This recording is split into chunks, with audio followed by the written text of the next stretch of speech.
এইভাবে অঙ্ক যদি দেইছি তাহলে আমি বহুত অতি সহজে কিছু সেকেন্ডে সমাধান করিপারিবা। দেখন্তু কোণ দেইছি না এটি গোটে ত্রিভুজ দেইছি এডি হচ্ছে তার লম্ব এডি বিসি এ 1 2 3 1 কোণ 2 কোণ 3 কোণ এ তিনটা যাক কোণ পচারছি আউ গোটে এক্সট্রা জিনিস দেইছি কোণ না এডি ইজ ইকুয়াল টু বিডি। এটি যেহেতু 90 ডিগ্রি অছি এটা কहीं না এটা লম্ব অছি তেণু এটা হয়ে গলা 90 ডিগ্রি। বর্তমান আমি এমানক ভিতরক এ যে তিন নম্বর কোণটা কেমতি কাড়িবা না 180 মাইনস এ দুইটা কোণ মিশাই দেবা মিশাইলে কেতে হব 90 প্लस 42 হয়ে গলা 132 ডিগ্রি ফেড়ি দেলে কেতে হয়ে গলা না 48 ডিগ্রি। তাহলে 3 নম্বর কোণ হয়ে গলা 48 ডিগ্রি। নেক্সট আউ 1 আউ 2 যেহেতু এটা গোটে সম দ্বিবাহু ত্রিভুজ कहीं सम द्विबाहु है ना बीडी आउ एडी दीटा जाक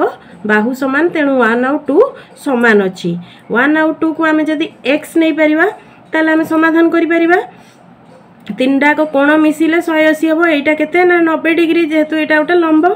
तेणु आम आसीगले ये केते ना 90 degree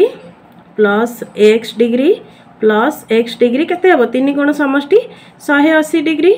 2x degree is equal to minus 90 type two गले फेड़ा हो गले 180 टू हो गला 90 डिग्री एक्स डिग्री केते हो गला ना 45 degree 90/2 is equal to 45 degree. X आमे कहा को नैतिले ना एटा को एक्स नैतिले एटा को मन करे एक्स नैतिले जेहेतु 1 आउ 2 समान एटा गोटे सम द्विबाहु त्रिभुज ताले 1 डिग्री 1 कोण केते हो गला ना 45 डिग्री 2 कोण हो गला केते 45 डिग्री एटा हो गला 45 एटा हो गला 45 आ 3 हो गला 48 डिग्री।